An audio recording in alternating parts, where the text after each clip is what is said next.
morning LinkedIn, good morning Facebook, good morning YouTube. Coming up on today's show, coming up in a couple of minutes, we have the incredible Samantha Thomas, followed by Mr. Hamish McClay, and then finally, last but not least, Mr. Saffron Khan. Good morning, Ed. Good morning, Mr. Hatcher, and how are you, sir? Very well. How are you doing? I'm doing really, really well today. I've just, you know when you've got like more than one screen open and you shouldn't have had, I'm back in the room. One screen, I couldn't find it. How are you? Yeah, really good. Busy, all is good. I'm busy bee. I've got meetings today with people from Israel. How about that for fun? That's exciting, isn't it? I know, really exciting. Yeah, fantastic. Well, we've got lots lined up today. Like I say, it's going to be a packed show. So if you're out there watching on LinkedIn or Facebook or YouTube, then pop some questions in the comment box or say hi. We'll give you a shout out. And if you've got any questions to ask our lovely guests today, then pop them through. So Ed, we've obviously club's growing, club's going great. We've got some breaking news in a bit, but for the moment, let's say, should we welcome our new club members? Well, I think we could absolutely welcome our new club members because they are very welcome.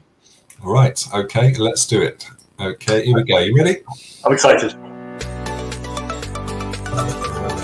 Well, I'd like to welcome Satya Moraji, who's from RWB. Fantastic. Then I'd like to welcome Mr. John Betton, who's joined Cobra Insight.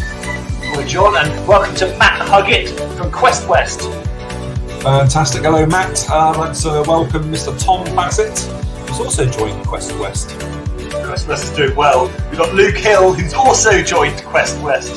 Blimey, Quest West is on a roll. Next up, I'd like to welcome Louise Nardine, who's joined Cobra Connect. Phil Broders, who's joined Cobra Connect. There, see. Back in there, Cobra Connect is good. Fantastic. And then Pamela Moore, who's joined Cobra Connect. I was speaking to her this morning. Great to see you here, Pam. And then we have Simon Seymour Perry, who's joined Cobra Hive. Cobra Hive's networking meetings today at 2. Looks a really exciting one, so one well worth getting along to. Fantastic. Then I'd like to, last but not least, welcome Mr. Richard Urban. From World's First Media. Absolutely. Welcome, Richard. Welcome to the Cobra Club. DJ Gordon there. Let's say a quick hello to Helen Bowler. Hello, Helen. Nice to see you. Good to see you, Helen. And who else we got? Meenal. Hello, Meenal. Morning, Meenal. Great show today. We're all looking forward to that. And the wonderful Christine D'Souza. Hello, Christina. Nice to see you out there. Welcome. So I think, Ed, what I'm going to do, because, times are ticking. We've got plenty time is ticking, as they say. What I'm going to do, I'm going to play this little VT, and when I come back, we're going to be talking to Samantha. Well, I'm excited. Yeah, I can see her in the green room, eating the peanuts. She's always eating the peanuts. She's there like this. And the Twiglets, they went within about 30 seconds.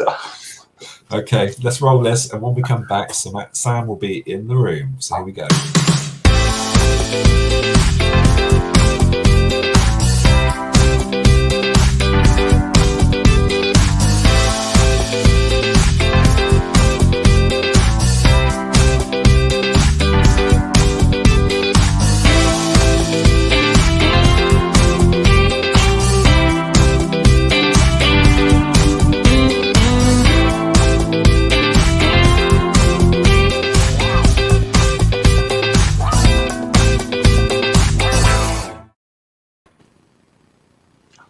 Hello, Sam.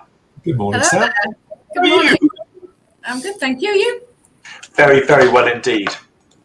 Good. Thanks for coming on the show today, Sam. It's great to have you here. Is this your first sort of live, or are you used to the live format? I'm pretty used to live formats. I've been doing them a while, but it's my first one on Cobra Club. Fantastic. Well, it's great to have you here. So what we normally do is to ask you a bit about your background and the journey that's led you to where you are now, and with Embrace Life UK. So if you could give us a couple of minutes on that, that'd be great. Okay, I'll try and keep this very short. So in short, back in 2012, I started with a number of symptoms that were all stress related, as it turns out. But At the time, I was working in fashion. And I didn't really know what was going on with my body or anything else. But time passed, and I kind of managed those symptoms, got on with life. But by 2015, I came down to earth with a crash. So depression, anxiety, body falling apart, my hair falling out, psoriasis, back pain, you name it, I had it. And it's kind of been since then a journey of recovery. It's understanding what went wrong with my body, why I suddenly had control over it one day and the next day I really didn't, and why the medical profession couldn't help me, and why I had to look holistically to heal. So that is my journey now, is that I'm literally in the last 6 months of that healing process. So I'm a lot better than I was. My hair no longer falls out. Psoriasis is clearing up. I can eat normal foods. All my food intolerances have gone. Wow. I'm back to training and just living a normal life in the main. Like I say, I'm still healing, so I still have to be super aware of what's going on with my body. But the point is I've got control over it. And I holistically have control over it. I don't need to take anything specific to manage it. I do it just understanding what my stresses are, rest, the food that I'm eating, and the exercise that I'm doing to be able to get to where I want to go.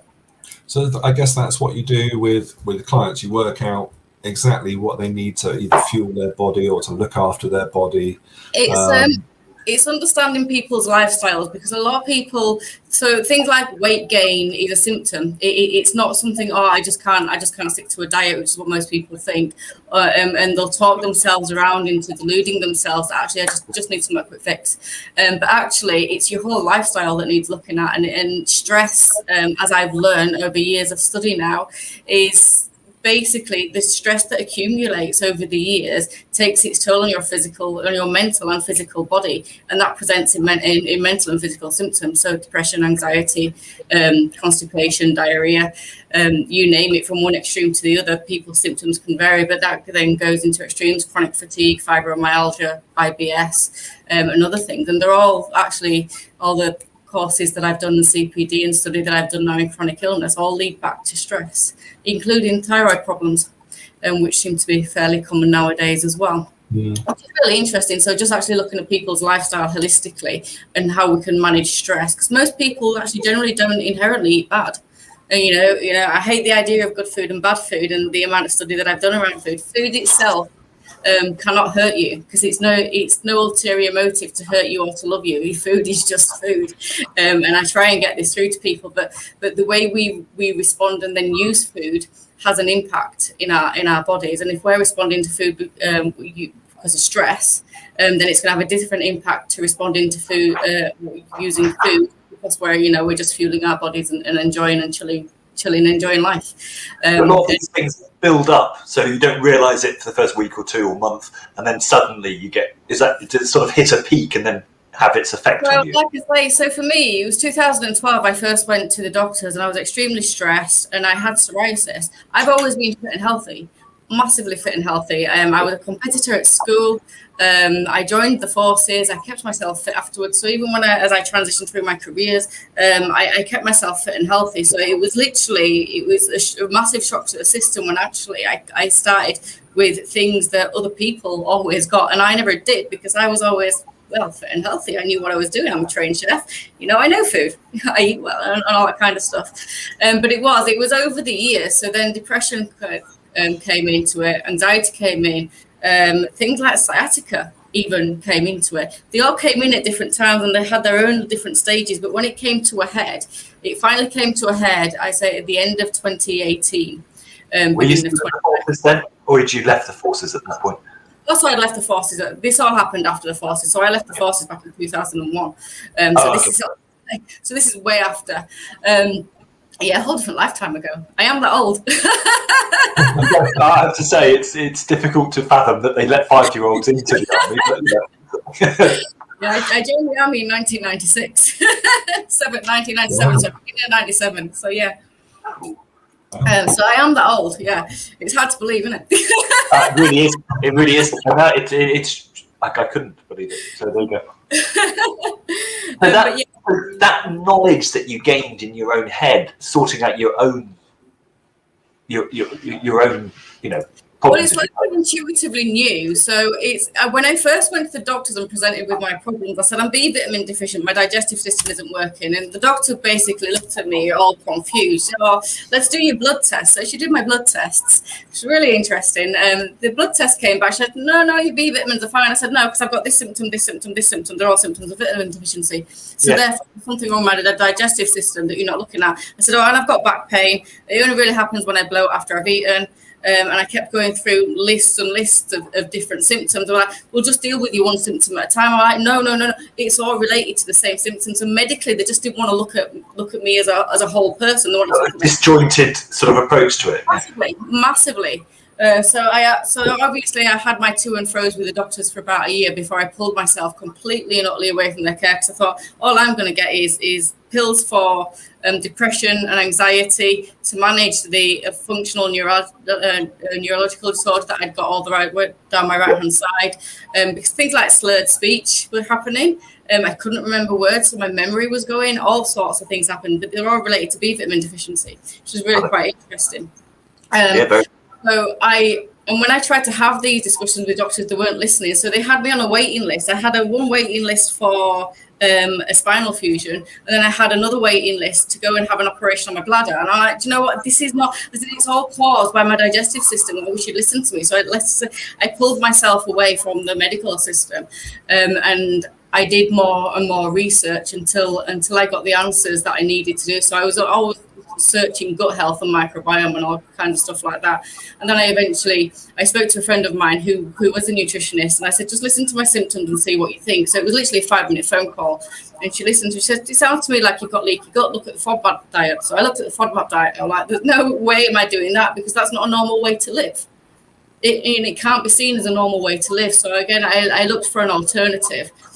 So I phoned someone that I knew who ran a gut health clinic.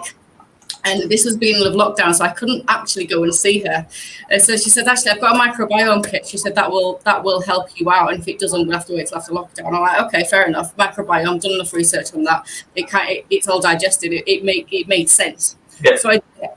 And for the first 2 weeks of doing that program, I felt worse. It was awful. And then in week 3, my energy peaks were back to normal. So suddenly my memory started coming back, and my energy levels were back to normal. And I just started returning to normal.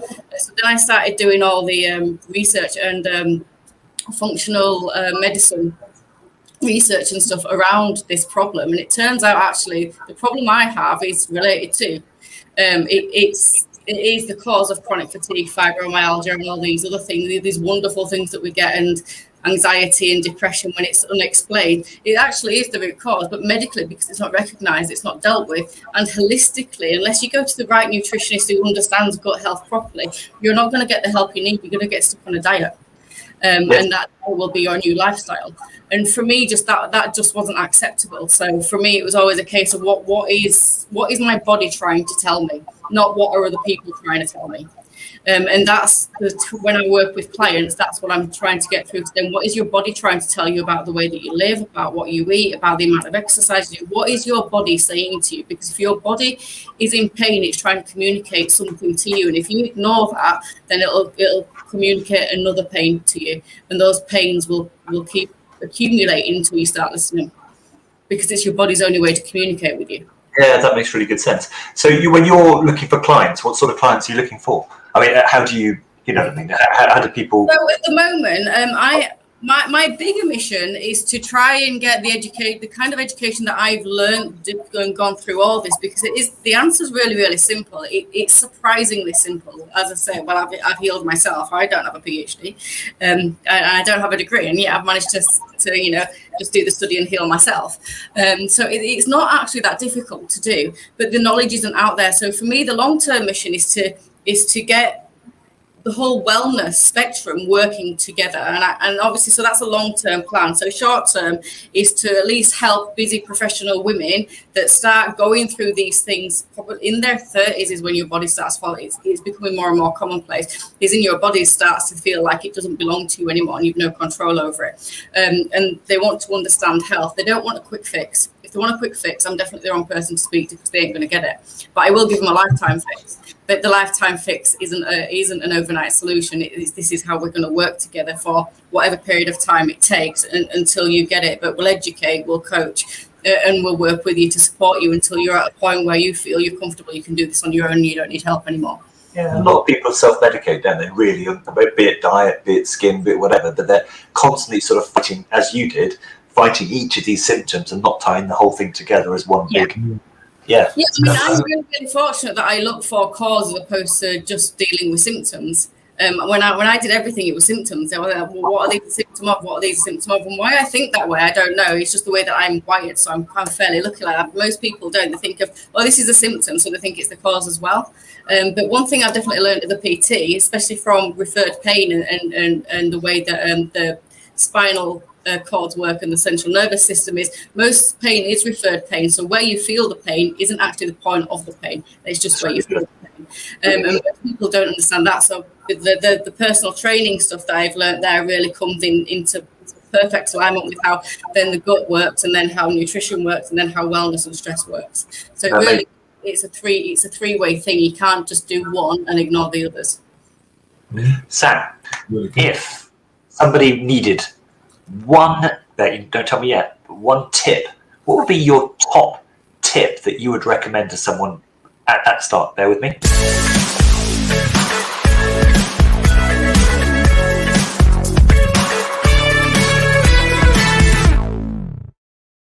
So Sam, what's your top tip? Well, my top tip is become self-aware as possible, because that's where all the answers are. It sounds like so much of a cliche, but it's not. I do a lot of mindset work, and it is. The more aware you become of yourself, the more you know, and the more you'll get into the direction that you need to be able to get to where it is you want to go. So my focus was on healing. It wasn't on dealing with symptoms. My focus was on healing. So I had the self-awareness to know that actually, do you know what? It's my digestive system. It's not an accumulation of symptoms. And most people just don't have that self-awareness because we don't spend enough time out of stress, as it were, to just sit with ourselves and think, actually, do you know what's going on with me? So that self-awareness is the key to most things, I would say, if not everything. So yeah, become as self-aware as possible, and you'll find it hard to go wrong in life. Now then, Andrew's about to set the VT, so we're gonna ask you a question. Okay, that's not related to what you've just talked about. However, I think someone like you has hidden depths. Right. So Okay. bear with me. Okay, here we go. Get ready.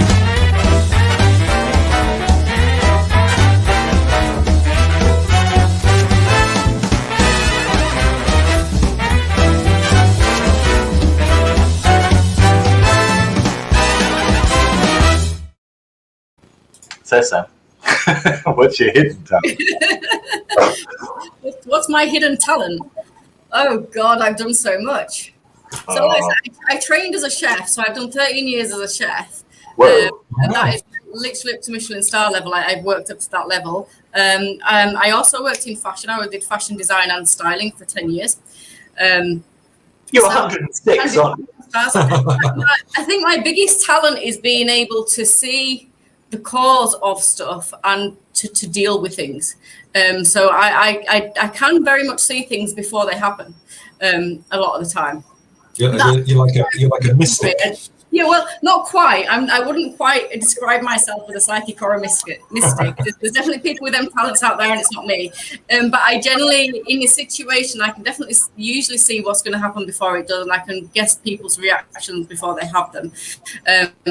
But again, I've studied psychology and stuff most of my life, so I'm kind of attuned to stuff like that, And like I say, with everything else, it's kind of second nature now.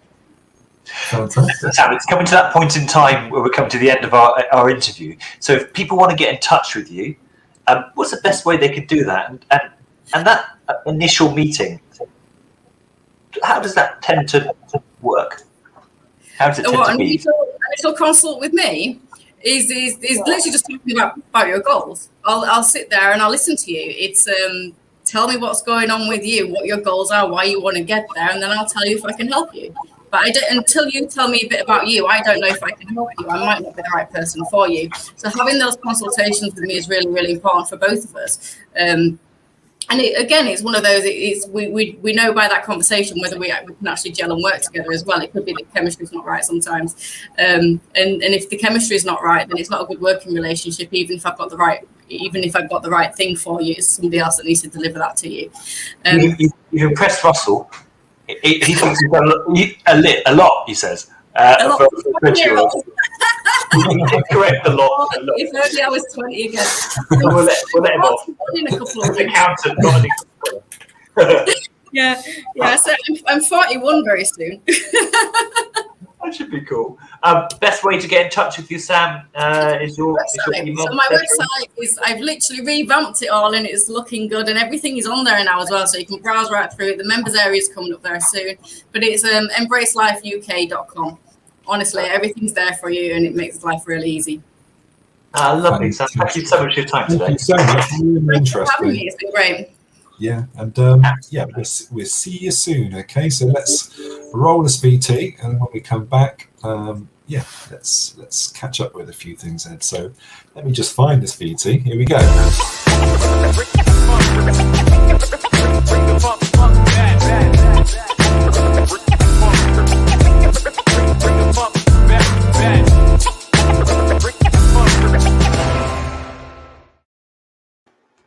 Hello. Hello, we're back. That was good, wasn't it? Amazing. The depths of knowledge that people have. Oh, just and she's been through a huge amount. Just better give that knowledge out to us. So useful. Absolutely. And who'd have thought she was a 5-star Michelin chef too? I know. She's doing all the cooking at the Cobra Club now. Happy days. Well, we've had quite a few comments in between things, so let's just pull a few people up and say hi. I want to say hi to Emma. Hello, Emma. Nice to see you today. Hope you're keeping well. Won her first business award in her first year when she started up her marketing company. Fantastic. Well done. Pretty amazing, isn't it? Obviously, we've heard from Russell, and just to let you guys know that Russell has got his RC Accountant event today. So if anyone is looking for any kind of accountancy advice, big or small, then we have Russell in the club today at 2 p.m. So come and ask him about any accounting question. I'm sure Russell will be delighted to answer those for you, which is fantastic. Who else we got to say hello to? Let's say hello to Phil Collins. Hello, Phil. Harry Love. Just another day in paradise. Hey, Phil. How you doing? How you doing? Say Helen's had a few problems with her closed captioning things, but I think that's all sorted now. Say a big hi to Beverly Lockett. Hello, Beverly. Good to see you. Happy days. I want to say hello to, who have we got here? Kate Fox, Design, Brand and Marketing Strategy. Good morning, Kate. Hope you're doing well. How are you? Nice to see you. And no problem, Russell. Happy days. I love it. This is the advert that Russell actually likes. Yes, absolutely. It's got to be done, mate. So, Ed, I'm going to get our next guest out very soon. Unfortunately, Zaf can't make it today, so we're going to have a bit of time with Hamish. So that's good. That's exciting to know. So we have some breaking news. Breaking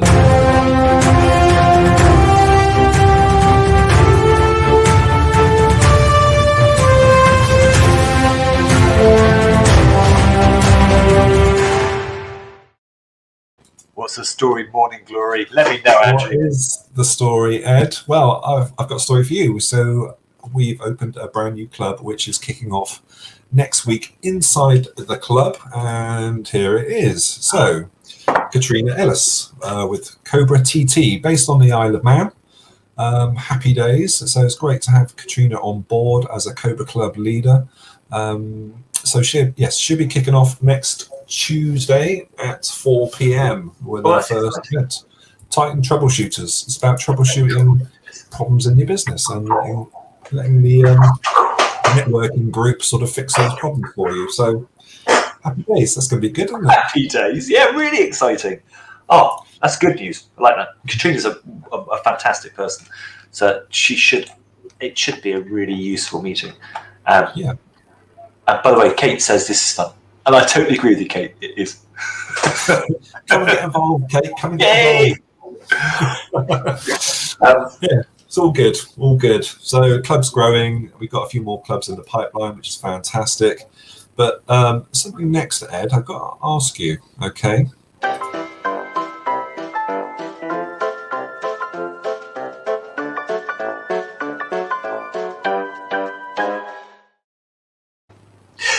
Right, I'm a great one for planning your day before you start. Doesn't mean you're going to stick to it, but planning your day before you start. There's a guy called Jim Rohn who says, either run the day or the day runs you. And I think that's the best piece of advice I can give is start the day with the intention to run the day yourself. Run the day and you'll find yourself far more productive than if you let the day run you, okay? Even though at the end of the day you're still just as tired. And if you need some help with that, I know someone who's a management consultant who will sit down with you for free on a Monday between 11 and 12 and give you some really good tips on how to start to manage the day rather than letting the day manage you. Who would that be, Andrew Hatcher? I think it's Andrew Hatcher. But yeah, but it's a lot of people don't realise it, and the day goes really, really quickly. So if you work with people like Mr. Hatcher, get yourself your day strategy sorted out, and then things like your marketing strategy and sales strategy make sense. You can put them into context, rather than telling me that you're so busy that you can't do anything, which I get because we're all busy. But actually, let's be constructively busy and start running the day. So yeah, run the day, and don't let the day run you. That's my fantastic. Sounds great advice there, Ed. So what we're going to do now, Ed, we are just going to play this VT, and then when we get back, we are going to have the incredible Mr. Hamish McClay live at the Cobra Club. So here we go.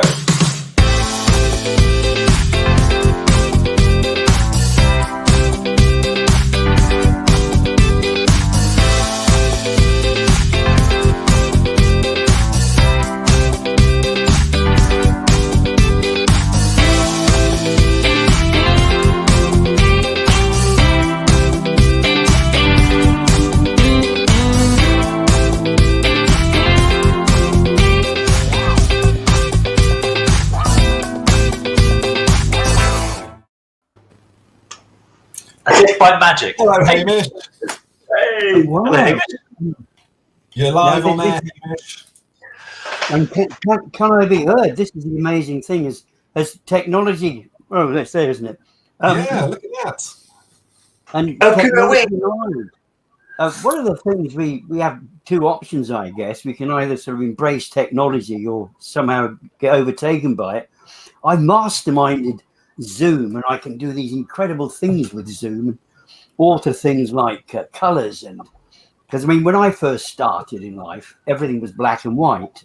You know, Yes. there wasn't really sort of color sort of type stuff, and here we are. We've got all this color before us, and if I was on Zoom, I could show you black and white, but I can't do that. So here I am in my color, Full colour, Yeah. full colour, Hamish. The other worrying thing about it is, apart from the technology aspect, was Samantha saying sort of her age and how she was getting on. Do any of you remember when you walked into Poundland or the pound shop, you could buy stuff for £1? Everything was £1. I was absolutely overwhelmed. I walked in there, I thought, I can't believe all of these things could be £1. And you Now you have brought to the understand, entire shop. time has moved on. They're £6, they're £5. Yeah, it's inflation for you. That's what I was thinking. But Yeah, anyway, it's lovely being here. yeah. Lovely So being here. Hamish, It's a £1.76 shop now. for anybody watching out there, Hamish was the very first member on the Gritty Business Show back, I don't know, was that 8 months ago, 7 months ago, Ed, something like that. So it's great to have Hamish back on board as the founding sort of Gritty Business sort of Gritty Business. to come on here. Yeah, so Actually- solutions, actually- Hamish. Mhm. It was sorry, I missed that bit. I was going to say it was 12 months ago. 12 months ago. This actually is my birthday, all but one. Not my birthday, but Your Cobra birthday. Cobra birthday. yes, it was Cobra. Like the Queen can have several birthdays, Hamish. No, I mean the Queen does. Why shouldn't I? I think so. I think so. Can you remember when the Queen was born, Hamish? Actually, no, that was a bit before my time. As was the war. The war was also before. Well, one of the wars was. There's been numerous ever since then. Anyway, sorry, I missed that question that you came up So, with there. yeah, Hamish, quickly, Search Solutions. So what's it all about? Well, Search Solutions came about at the start of the century, almost, actually 2003. And what it was to do with, and it seemed to me to be such a unique name then, or was it my wife that came up with the name? One tends to forget these things. And Search Solutions seems so clever, not realizing, of course, that 75% of all sort of searches include the word search or use the word search. And so when you look at it in retrospect, it's a bit daft, isn't it? Well, the new solutions themselves, what we actually did, strangely, we actually worked on searches. Now that may seem a strange thing. What kind of searches, you might ask? It's all to do with the conveyancing world. It seemed a clever idea in the early part of the century to sort of assist our poor solicitors who seemed to be having a bit of a challenge with the local councils in extracting information that they needed. If you want to buy and move a property, you need a search carried out. And it seemed like a good idea to help the local solicitors out. That was in 2003 anyway, because we felt that we were some assistance, because the councils we thought were a bit antiquated. So that's what we did and have done ever since.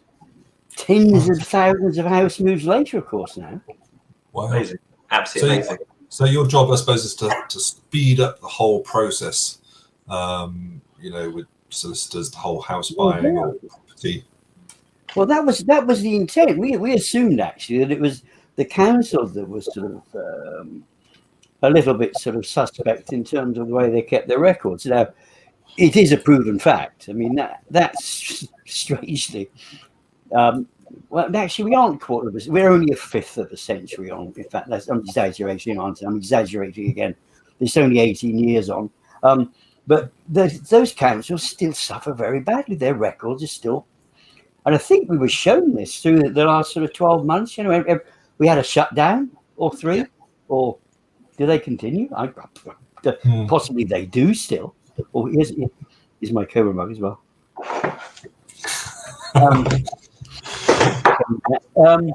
But I lost track of what I was saying. Hamish, how has lockdown affected the time spans that councils are taking to do these searches and searches? How long is it? Well, it's now taking longer, believe it or not. Unless, one of the absurdities, some of the councils are so much better. We had a phone call come through from one of our clients on Monday. They say, "Well, Hamish, look, we've got this client needs the results back by the end of the month." Do you know what the date was on Monday? The 28th. Do you know when the end of the month is? Yesterday. No, it's today. Yes, the end of the Today's the last day of the month. No, the reason I got carried away, away. my calendar, my iPhone's wrong. I had to look at my phone there when you said it because I was like, no, that can't be right. What really sort of confused me was the fact that we got the information back from this council yesterday. 24 hours. Actually, no, 27 hours. It took 27 hours from when we requested it. Now, unfortunately, some councils, I won't mention Wiltshire, can't even do it in 27 days. Seriously? It's not 27 weeks. It is not 27 weeks. Last I heard, I haven't checked it out recently, but I think it was about 9 weeks they would take on some of their results to get them back to you. So there's not a lot we can actually do about that. But the trouble is what the councils do, although they've got the records, I think, okay, COVID might have slowed us down a little bit there, and we can't necessarily access the records, but the council don't seem to be able to get to them either. And what they've said to us, what we were trying to do, of course, was get into councils, get the information back, get it to the clients, so the clients can move houses quickly. Now, what the council should do, they say, hang on. Now, if you do that, that's doing it quicker than we can do it. We don't want you doing that. Okay. You've got to wait, because it takes us 9 weeks, you've got to wait 9 weeks for the information, which is an interesting way of looking at things. Now, there are some councils like South Holland was one of them that we had the information back from yesterday. And as I said, that can be done very, very quickly. So what we have seen is some councils are very, very good. There's some councils' data, although it's held in a strange way, they will be helpful with it. And there are other councils whose information is held in a strange way. They won't be helpful with it. So it just depends. Hamish, I've had a question come in from someone. The question reads like this. Solicitors have been so very busy handling the increased volume brought about through the stamp duty holiday. Have they taken the opportunities to speed up house buying and selling through making the use of the advanced technology made available to them? Simple answer? No. Really? Well, they've been too busy. And I mean, we can understand it in part, I guess. Do we want to, if you've got possibly 1.5, twice as much work that you normally have, do you want to actually sort of stop and find a way of doing it quicker? And not necessarily knowing the best way through? They need Andrew Hatcher to go in there. Either run the day or the day runs you. There are two ways of looking at it. Traditionally, I do believe there has been methodology in the way in which things were handled. The Law Society wanted things handled in a certain way. The Land Registry wanted. But the interesting thing is, both Land Registry are forging ahead. They're trying to encourage people to do e-signatures, as to the Law Society. And the strange thing is, these antiquated people that possibly one might expect to be out there on the lawn playing croquet or sat in the club playing chess, they're the ones advancing this technology and trying to suggest, oh, hang on, look, embrace these particular kinds of things. Lovely example is, for example, people would sort of say that one of the aspects of what the solicitor has to do, they need to check out their client. They need to make sure that their clients, their clients who they said they are. Now, normally the good old traditional way, of course, you go into the office, wouldn't you? You make an appointment. You get in your car, you take your wife with you, the two of you go into the office. The fee earning solicitor would actually sort of take the time out of his calendar to do sort of things of that sort of particular nature. Then you sort of sit down. I don't know how long it takes to travel to the office and back from the office. It's all right for the solicitor because the solicitor can just sort of sit there in the office, but there's all this time taken and all these things happen. And for some strange reason, copies of certain paper need to be sent, like, I don't know, bills of one kind and another, all sorts of stuff like that. So there's a lot goes on and lots of bits of paperwork and all this going on. Well, who's benefiting? I mean, you know, the end user, they're not benefiting. I mean, who's winning out of all of this? Well, there's only one person that's taking all the time, or demanding the others that sort of take the time. Unfortunately, it's the solicitors, because they haven't embraced the technology. They're not looking to it at the moment. But what can actually be done, that which I just spoke about, the length of time it took me to explain it, you could actually have checked out the background of your client. You could have actually taken on board, you could have taken their passport, you could have had the identity, because you've got a smartphone somewhere. Would have been smart. Oh, yeah, it was. Oh, smartphone. He's got one. Using the smartphone, and my passport, I could actually sort of onboard. I could put all the detail. I could have a 17-page document saying who I was, with all of my background, how long I lived there, and goodness knows sort of what else. And it's taken the length of time that I've just sort of been speaking to you. But it doesn't necessarily work like that. We've still got loads of paperwork going through the post. So are you looking to be like introduced to solicitors? Is that your main sort of referral partners? Well, it would, in reality, we have worked, the majority of our work over the years has been with solicitors. And those are the sort of people we would tend to work with, because we can help them with the process. And I think what we can actually sort of do, many solicitors are tied up themselves, and they will work with what's called a platform provider, And there's a number of companies, 3 major companies in the UK now, who work with producing sort of and providing information. And they're large companies. They're essentially not British owned, strangely enough. They're the best part of sort of 70% of them actually sort of owned by Australians and Canadians. I mean, that in itself, there's nothing necessarily wrong with it. But by tying up with that particular company and the third company that does operate within you, you're actually tied in with what they do. You have to do what they say. It's a bit like going to the supermarket. You have to buy their brands. Whereas working independently with something like us, we can provide exactly the same level of support, exactly the same type of software to give you the solutions. And by so doing, give you the opportunity to dictate what you want to do. And of course, it's got your name on it. If you happen to be, if you're Andrew Hatcher Solicitors or Edward Williamson legal practitioner, you could put your brand on exactly all of the things we've actually been speaking about. That's good. So white labeled as such, yeah? Absolutely. And you could also dictate what you can actually pull together. You could dictate who it was providing local authority searches for you, for example. It needn't necessarily be us. We'd prefer it to be us, although we only do 80 out of the 320 odd councils. Right? But the interesting thing is, of course, 18 years in the business, you get to know people who are actually working in the other council areas. So everybody in England and Wales, of course, we can actually sort of get that council area covered by somebody that's sort of based there.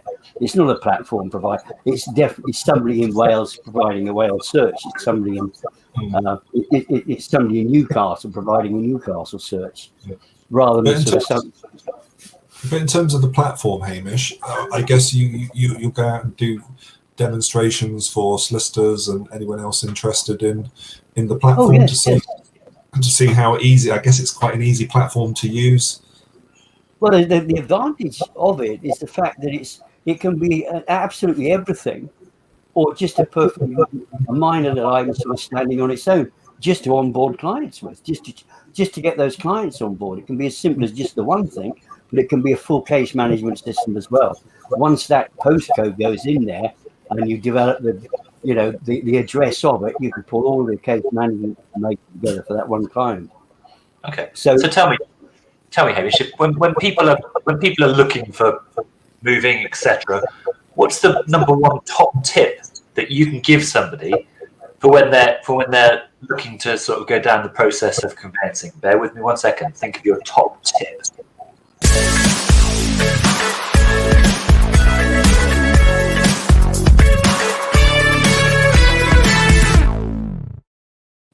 So what's your top tip? Well, speak to somebody who they have confidence in. Yeah. And it could be right from the very, very start, because there's a number of online things. There's a number of online estate agents now. There are the physical estate agents you can actually sort of go on to. There's a Zoom sort of type meeting. Whoever you speak to, have confidence. Get to know a little bit about them. Don't just sort of dive in there. And some of these newer companies, are they trying to stop that human interaction? Is it trying to be all on the computer? Or do they still have that human interaction? There's a human interaction. There's two aspects to it. I think one of the advantages of the Zoom, and of course, when you're working with your client, which you can actually sort of do online as we are actually sort of doing, it's not totally departed. It's not like picking a phone up and just using a phone. But you can actually do both, because some people, we get an awful lot of inquiries actually sort of coming through. And very often, one of the questions that we actually sort of ask of them, would you like to meet the solicitor in question? Or would you, in actual fact, would you be quite happy to sort of meet somebody sort of on board like this? And it makes a big difference, doesn't it? It gives people confidence, doesn't it? Oh, absolutely. And especially when they're dealing with someone like you, Hamish, because you've been around the block a couple of times, would be the nicest way of saying it. So just so we can get a little bit more of an understanding of you and what's behind you, I'm going to run a short VT and I'm going to ask you a question at the end of it. Okay? Are you ready? Okay.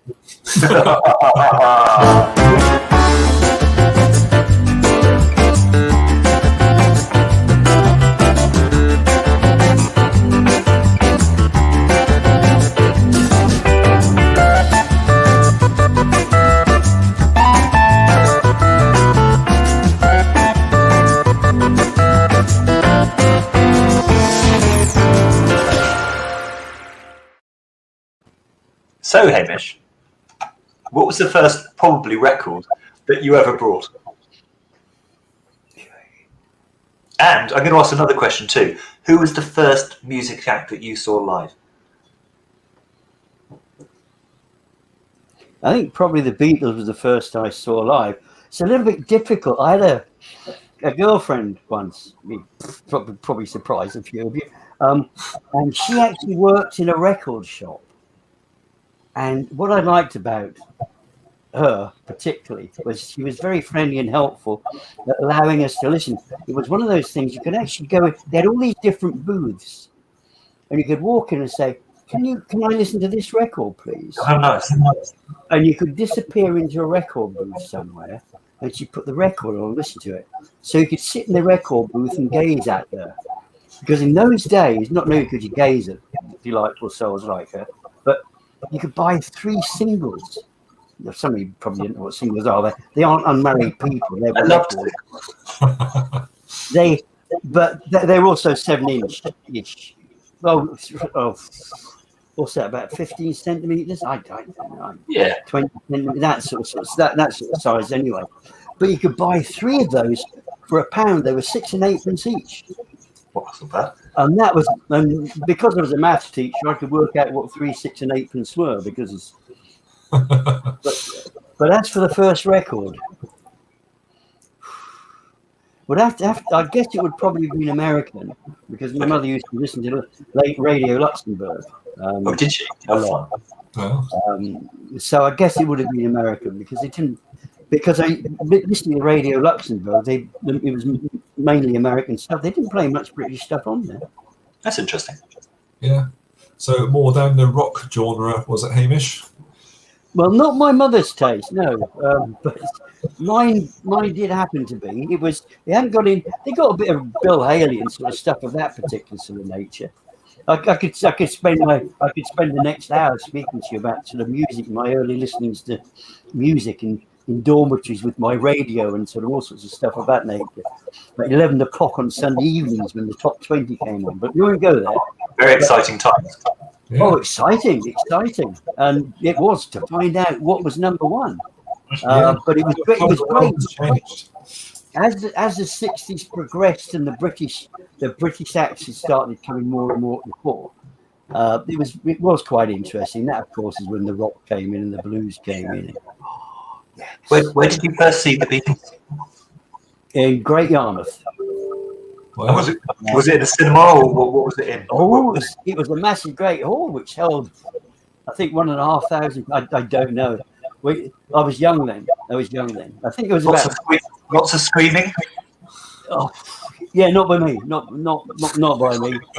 The girlfriend at the time was doing her bit. She got quite excited by the whole thing. Yeah, I think you should do, really. Yeah. Brilliant. Well, I've got a couple of comments here.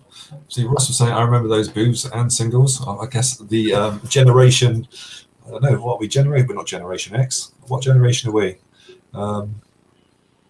Our generation is coming through. Generation 1970s. Yeah, 1970s for us, yeah. But Dave McKenna, very sad. My first single was Jukebox by the Rubettes. Never heard of them. But I'm sure it's Rubettes? Good grief, Andy, we haven't lived. never heard of them. What does Russell say? Russell says, that's a very brave confession, David. All right. And Yvonne says, good morning. Doing a good job as usual. Good morning, Yvonne. Fantastic. Sunshine just flooded the booth. Russell also says, my first gig was Black Sabbath for 82.5 in today's money. Very, very good. Yeah, brilliant. There we go. Thank you, Hamish. So just quickly, because we're rapidly running out of time, as always, how can someone get hold of you if they want to talk to you about conveyancing and search solutions? Well, several ways. We can use technology. Use technology. Some of the stuff that's been around for a few years now. Oh, yes, the phone number. There we go. Good, isn't it? It's technology. Like the old-fashioned. It actually works. The email is probably a particularly sort of good way, but the mobile number is not actually listed there. I could actually give you the mobile number. That's just got we've got the landline there. And the mobile number is 07555 36670. 07555 366 Fantastic. Thank you so much, Hamish. It's been incredible as always, and it's always a pleasure to have you on. And yeah, very knowledgeable and yeah, just interesting talk as always. When we see you in the club, yeah, enjoy this sort of stuff.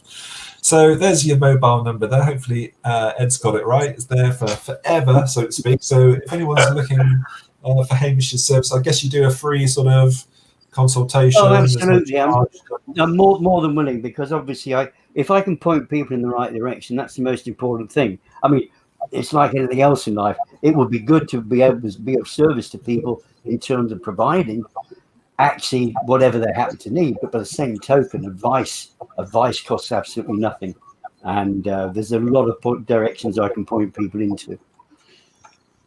Fantastic. Russell Silverman has owned up that Elton John didn't benefit by the 50 pence that he was going to spend on his ticket. I think he needed the money as well. Hair transplant. Fantastic. Thank you so much, Hamish.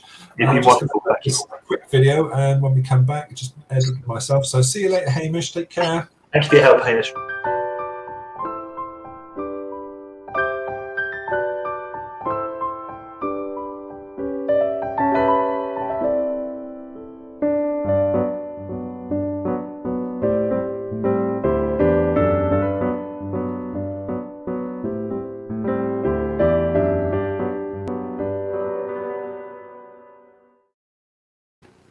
Thank you, Hannah. Thanks, Hannah. As credible as ever. So big thanks to Hannah, who does all the sort of videos and things you see here on at the Cobra Club. So if you like a bit of that, then Hannah's your lady. Absolutely. So thank you very much. So Ed, we're rapidly running out of time today. It's been a great show, and yeah, just time disappears, isn't it? Yes, mate. Inspirational. I do have one question to ask you, though, Andrew, just before we disappear. Which I was a bit slow about bringing in earlier because you cut to Hamish very quickly just before I could, because we've got so many strong, good, inspirational people in the club. So this is a very difficult thing to do. But who's your hero of the week? Right.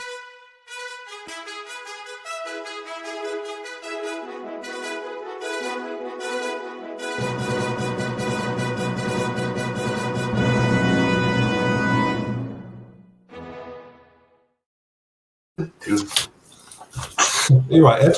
I'm riding my horse just when it finishes, eh?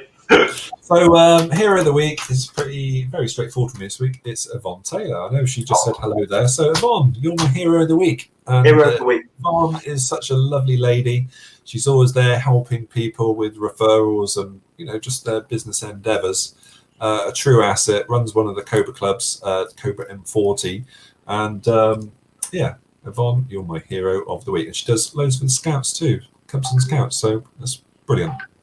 There she is, runs her event every Tuesday at 12 p.m. So come along to the Fairy Godmothers business networking event. Fantastic. So Ed, I think it's time for us to sort of say goodbye. Let's go through the week. Well, let's go through the weekly events. Yeah. And then we'll play out. Okay. So thanks to everyone who's been here. Thanks to everyone who's commented. Fantastic. Let's get you all on the show. Let's just keep it going. Thanks, Russell. Nice one. So here we go. All right. Well, you can start off your week of events at Monday Motivation with Ed. Monday morning, 9 o'clock. Come and get motivation and get your diary full of appointments. Fantastic. Then next up we have Christy and her virtual coffee club every Monday from 3 p.m. to 4 p.m. You can actually bring a cup of coffee with you. And then you can meet the lady herself, Hannah Matarazzo, 4 till 5 at Cobra Creative every Monday. do. Then up next, Mr. Zachary Carla, Monday Mayhem, which is Birmingham based, every Monday 7:30 p.m. to 8:30 p.m. And then on Tuesday morning, come and join the inspirational Judith West and Quest West Business Networking every Tuesday, 10:30 to 11:30. Fantastic. And then, as we just spoke about, the fairy godmother, business fairy godmother, Tantalising Taylor, Yvonne Taylor, every Tuesday, 12 to 1 p.m. And then you can come and join Victoria Woods, which is every Tuesday, 1:30 to 2:30, Cobra Office. Come and get involved. Fantastic. Yeah, come along to that one. Then, number one, Amazon best-selling author, Beverly Lockett, doing the Hive Mastermind. Bring your business challenges to the Hive every Wednesday from 2 p.m. That's today, isn't it? And then there's Snowden Summit today, 4 till 5:30. Oh, a bit chilly up there, but join Rhiannon at the top of Snowden and get some networking done. Fantastic. Then we have Meeting Talents tonight with myself and Mr. Ed Williamson. Tonight's guest is Sarah Dobson. Oh, wicked! Looking forward to that. And then we've got Jonathan Foy kicking off Thursday mornings, 10 to 11:30 with Cobra Connect. Fantastic. Then we have Mr. Barry Hunts, Cobra Live Link Up. Great event coming up this week. It's a marketing panelist sort of networking event. It's going to be really good. So come along. Yeah, it should be really good fun. And then there's the Cobra 300 Club, hosted by Chris Mason from Cobra Strike, 4 till 5 every Thursday. Fantastic. Then look at East Montblanc, first thing Friday, all the way down in Lyme Regis on the Jurassic coastline with Cobra Jurassic every Friday, 8 a.m. And then you can go and join Shane Yates, the Business Maestro, full Welsh breakfast, 9:30 to 11 o'clock every Friday at Cloud Common. Fantastic. Then finally, last but not least, Sharon Ritchie, all the way up in Scotland from Edinburgh, 4 p.m. to 5 p.m. It's just around the corner if you live up there, isn't it? Yeah, absolutely. And if you don't live up there, it's a long way. Yeah. So, Ed, how does someone find out about all these events? Where do they go? What do they do? Well, best place to go is www.thecobraclub.co.uk. And what you'll see is there's an option there where you can book a virtual tour. So if you'd like to come along and be shown around all the different services that we do, get an understanding of how the club works, we run virtual tours every day at 12 o'clock. And it's just a great place. We've got hundreds of members now across the country. It's growing well. So come and get involved. www.thecobraclub.co.uk. Fantastic. Thank you so much, Ed. Thanks to all the guests, Sam and Hamish, everyone who's been commenting. It's been brilliant today. I've really enjoyed it. So thank you ever so much. And we'll see you next week, guys. Over and out. Now you're watching me, yeah, all eyes on me, 'cause I've been living the good life. So come fly with me into my fantasy, and we be loving the good life, good life. I think this dream now just hit me. Why don't you just go there with me? Surfing the skies and splash in the clouds, dance in the crowds and laugh out loud. Holding your hand, unfolding a plan. Two souls in a land like gold in a pan. Float in the breeze or soak in the sea. Come go there with me where we both wanna be. Lie on the beach or fly in the streets. I'm trying to keep this vine in the reach. Putting everything I do aside, me and you approach. We can travel to the very end of the universe. You and me are meant to be divine energy. Living with no rules in a pool of serenity. Come be my fantasy, go away with me. Lock us up in a dream and throw away the key. Come on, live this up now. Good life, good laugh, good love now. Come on, live this with me.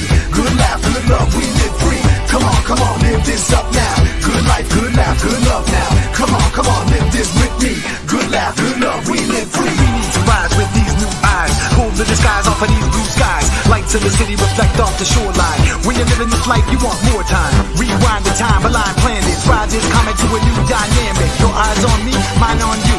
Living the good life, we do what we want.